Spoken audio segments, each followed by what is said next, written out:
Welcome back! My name is Baller Scuba. This is Video Games Over Time. We are still in 1985. Today, we're going to talk about some more honorable mentions of 1985. In the spring of 1985, Gary Gygax exercised an option to purchase enough shares in TSR Incorporated to control the company. TSR, the creators and owners of Dungeons & Dragons, was in the middle of financial difficulties at the time. Sales of the rule books were falling, despite some bright spots in some titles, such as Dragonlance. Gygax has stated that he was unaware of the extent of the downfall, although this has been questioned. Due to a confrontation with the board of directors, Gygax had the Blooms removed from the board. In 1985, Melbourne House released Lord of the Rings Game 1 to computers. Developed by Beam Software, the game is a sequel to The Hobbit, released in 1982.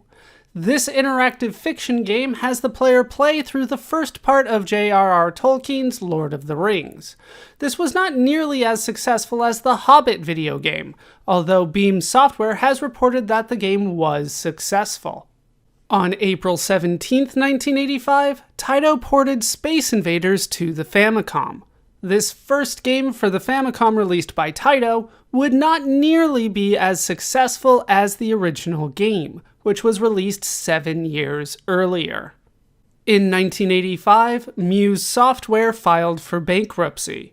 Founded in 1978, Muse Software was best known for developing Castle Wolfenstein and Beyond Castle Wolfenstein. Despite peaking at sales of $2 million per year with 40 employees in 1983, the company only had 6 employees in 1985.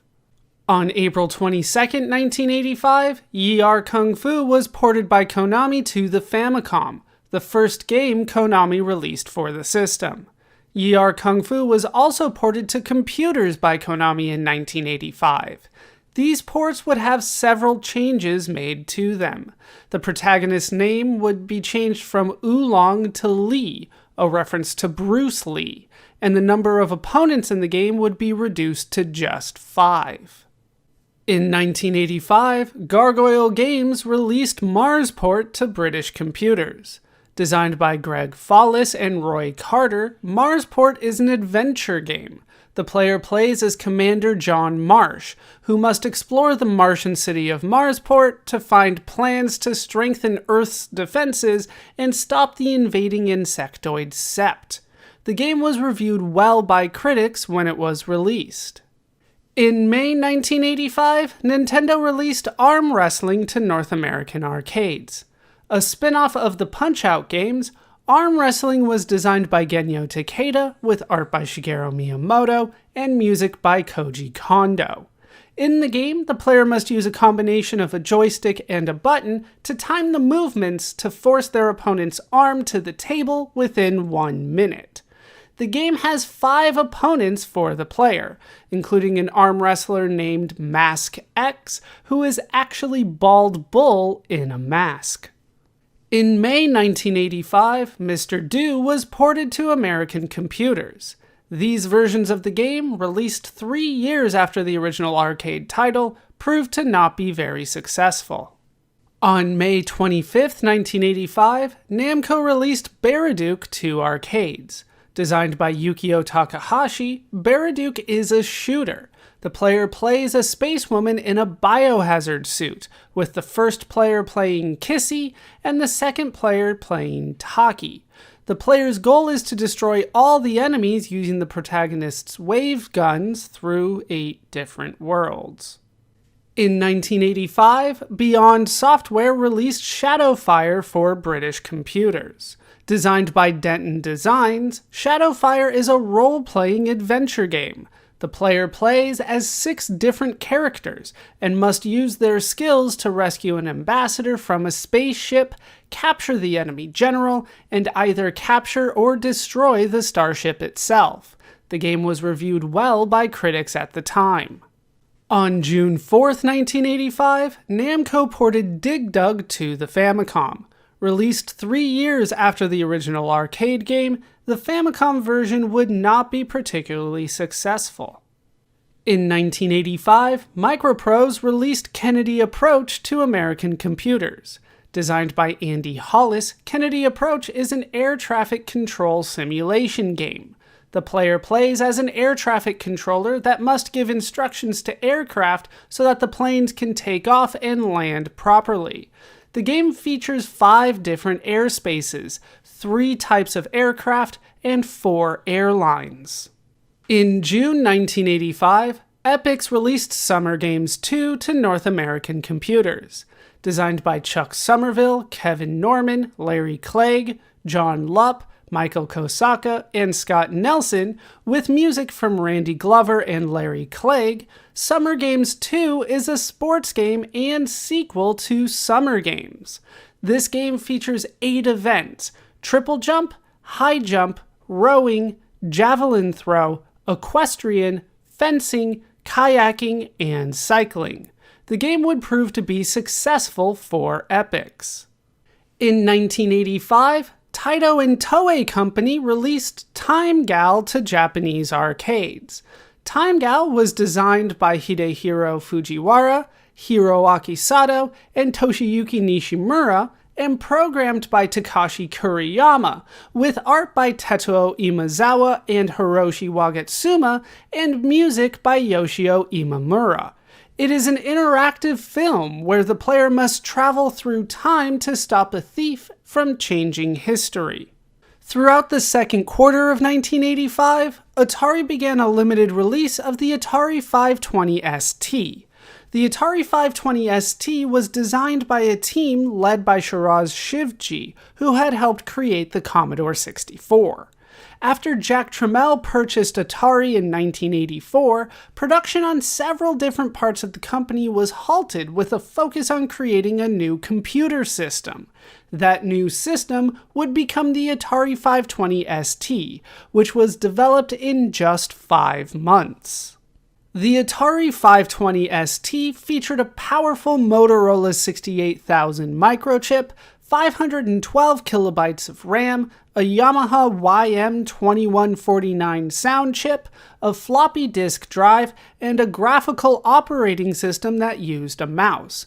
It was first showcased in January 1985 at the Winter Consumer Electronics Show and became a hit, despite a perceived negative reputation for Jack Tramiel at the time.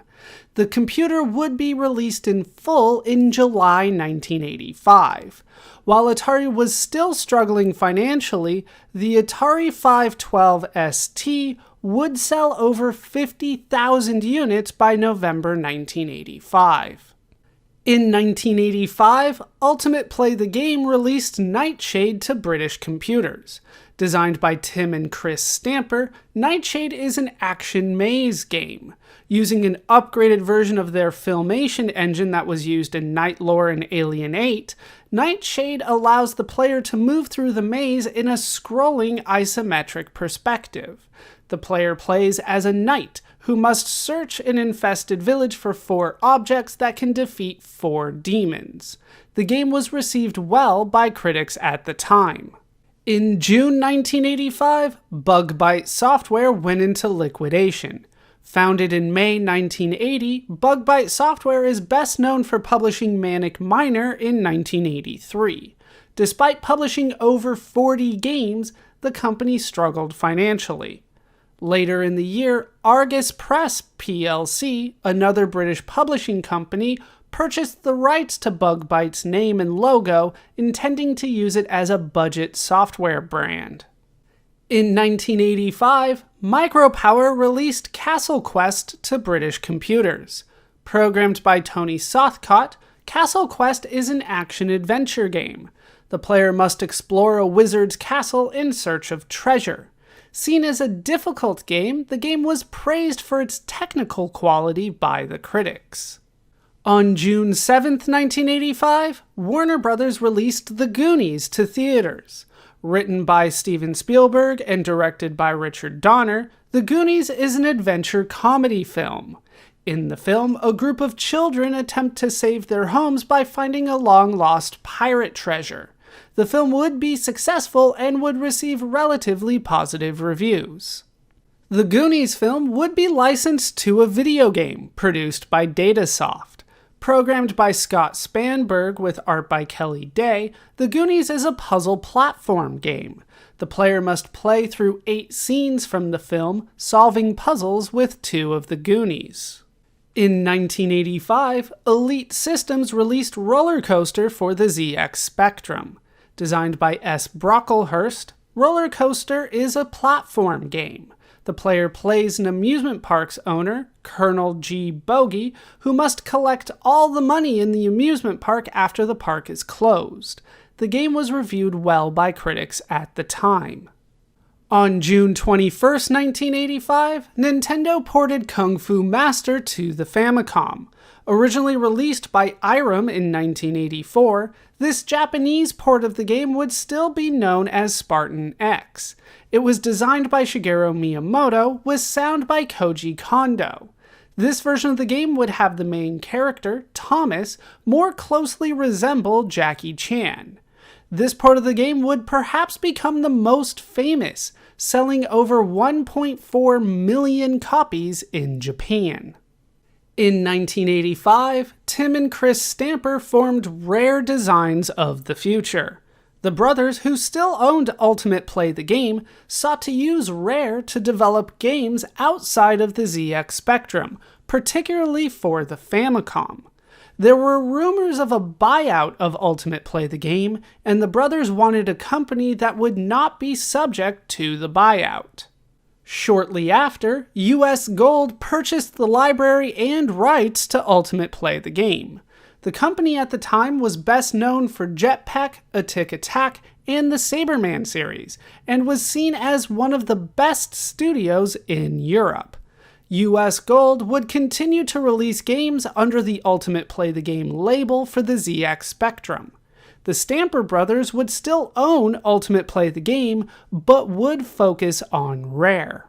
On June 28, 1985, Taito ported Elevator Action to the Famicom.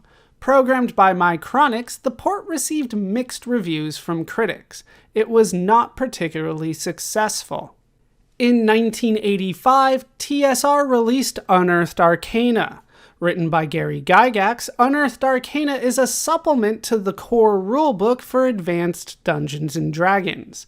This supplement would introduce new races, sub-races, classes, and new magic spells among other additions.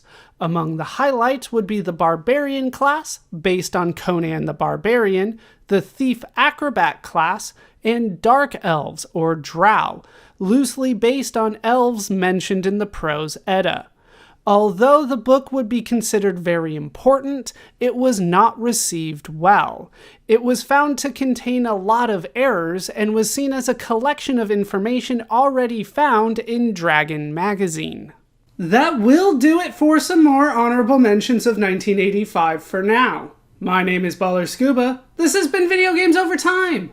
Thank you so much for watching, and I hope to see you in our next video when we take to the diamond.